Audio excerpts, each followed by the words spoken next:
Labas draugai ir bičiuliai, mano vardas Rimantas ir šiandieną mes su jumis pakalbėsime apie tai, kas yra klizma. Klizma tai yra organizmo valymosi technika, kurios metu žarnynas yra išvalomas nuo įvairiausių šlakų, toksinų ir parazitų. Žmogaus žarnyne įvairios problemos atsiranda tuo met, kuomet žmogus valgo maistą, maistas jisai ne iki galo yra suvirškinamas, tuomet jisai pradeda pūti, puvimo metu atsiranda įvairiausios bakterijos, jos dauginasi, ten milžiniški kiekiai bakterijų ir kurie virsta į tuos įvairius šlakus, toksinus ir parazitus, kurie reikalauja iš žmogaus jo gyvybinės energijos tiesiog tam, kad galėtų patys funkcionuoti. Dėl to žmogus dažnai jaučiasi, kad nėra jėgų, nėra energijos, kažkokios problemos atsiranda.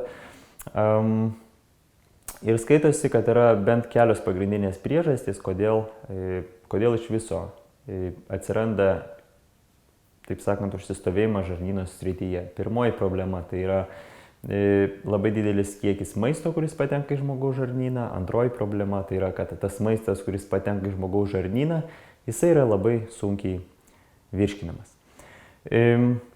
Pati klizma tai nėra kažkokia nauja procedūra, skaitosi, kad senovės egiptiečiai jau darė šią procedūrą, kad jie pirmieji būtent jau darė šią procedūrą. Yra du papirusai, jie yra datuojami maždaug 3500 metų, 3700 metų atgal ir juose jau yra aprašoma ši procedūra. Lygiai taip pat senovės Graikijoje jau buvo minima ši metodika. Medicinos tėvas Hipokratas, jisai savo pacientams siūlė atlikti klizmą prieš maždaug 2400 metų. Jeigu prisimenate, buvo toksai karalius Saulė, Liudvikas XIV, tai būtent jam buvo atlikta, yra Prancūzijos metraščiuose aprašoma, kad jam buvo atlikta virš 20 000 klizmų, tam, kad pagerinti sveikatą, tam, kad padidinti gyvybinės jėgas ir tam, kad ilgiau išlaikyti sveiką organizmą. Tai dabar vertėtų mums pradėti nuo to, kad dar visai neseniai žmonės tikrai žinodavo ir naudodavosi šitų įrankių, jie tai darydavo patys savarankiškai namuose. Tačiau mums atliekant reikia žinoti kelis dalykus, kelis pagrindinius dalykus. Pirmas dalykas, mums reikia žinoti, kokios yra pagrindinės kontraindikacijos, kuomet nerekomenduojama atlikti klizmų. Ir mums taip pat vertėtų žinoti pačią procedūrą, kaip jinai yra atliekama. Tai pagrindinės kontraindikacijos, klizma nėra atliekama, jeigu, pavyzdžiui, yra toks sutrikimas kaip staigiai kylanti temperatūra arba staigiai besileidžianti temperatūra, pavyzdžiui, iki 40 laipsnių pakylanti arba iki 35 nusileidžianti. Lygiai taip pat nerekomenduojama, jeigu yra aukštas arba žemas kraujo spaudimas, jeigu yra kažkokie galvos skausmai, galvos svaiguliai, jeigu yra kažkokie sutrikimai paūmėję pilvo srityje, žarnyno srityje, jeigu yra nėštumas, jeigu maitinate, jeigu yra menstruacijos, taip pat nėra atliekama klizma, jeigu yra kažkokie inkstų sutrikimai, inkstų problemos, lygiai taip pat neatliekama. Ir jeigu yra kažkokių neseniai buvusių infarktų arba insultų, lygiai taip pat klizma jinai nėra daroma ir tiesiog, kadangi dauguma iš šių negalavimų jie turi tam tikrą tokią laikiną, jie būna laikiniai, jie būna tiesiog praeina po kažkiek laiko keičiantis žmogaus organizmo būsenai, todėl vertėtų sulaukti kažkokio tinkamesnio, geresnio momento tam, kad atlikti pačią klizmą. Dabar eikime prie to, kaip yra atliekama pati klizma. Reikėtų pradžiai suvokti, kad klizma yra atliekama tada, kai jūs jaučiatės gerai, kai jūs jaučiatės tvarkingai, kai jums yra viskas iš principo pakankamai gerai, jūs pilnai gerai funkcionuojate. Geriausia tai daryti, aišku, profilaktiškai, nelaukti, kol atsiranda kažkokie sunkumai, kažkokie negalavimai, tiesiog tam, kad palaikyti gerą žarnyno būseną. Pirmas dalykas, ko mums reikės, tai yra tai vadinamas Esmarko indas. Tai yra toksai guminis dalykas, jį čia galima įpilti vandens, jisai turi, kaip matote, žarnę ir jisai turi tokią galūnę. Taip, tai yra pirmasis dalykas, kurio mums reikia. Jūs jį galite įsigyti turbūt daugumoje vaistinių, jūs jį galite laisvai rasti ir nusipirkti. Tuomet mums bus reikalingas vanduo. Žiūrėkite, klizmos jos yra daromos, pagrindinės klizmos daromos su 3 skirtingais dalykais. Pirma, tai yra klasikinis variantas klizmos yra daromos su sūdytu vandeniu, kitas variantas klizmos yra daromos su žolelių įvairiausiais nuovirais, trečias variantas klizmos yra daromos su soda. Viskas priklauso, taip pat tų variantų, žinokit, jų yra daugiau, viskas priklauso nuo to, kokio rezultato siekiama būtent tuo žarnyno valymu. Klasikinis valymas skaitosi būtent su vandeniu ir būtent su druska. Dabar koks mums reikalingas tirpalas?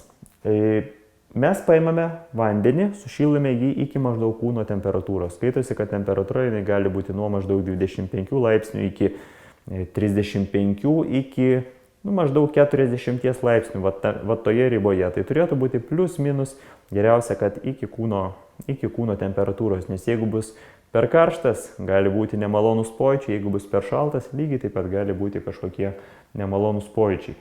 Dabar kokį santykį reikia dėti?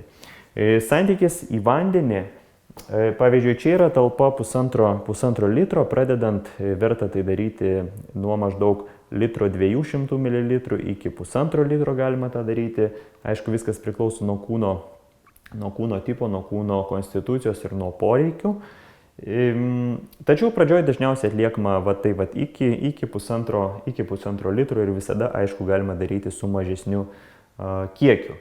Tirpalas vandens ir druskos yra toks santykis. 1 litras vandens, į jį įdedame nuo 1 iki 2 arbatinių šaukštų druskos.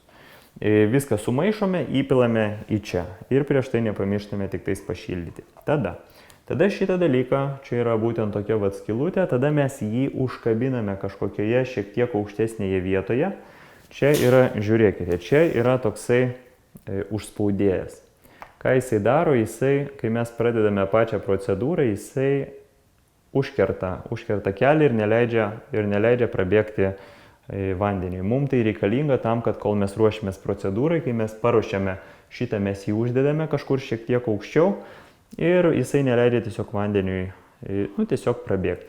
Tada kitas aktualus momentas. Pati procedūra vyksta taip, mes šitą pakabiname, o šitą dalyką mes dėsime į savo anusą. Mes švelniai įvesime jį į savo anusą tam, kad sūdytas vanduo jisai patektų į mūsų organizmą.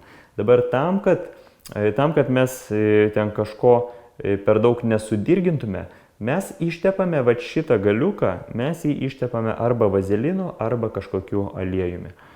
Tai procedūra atrodo maždaug taip, mes pasidedame, pasikabiname.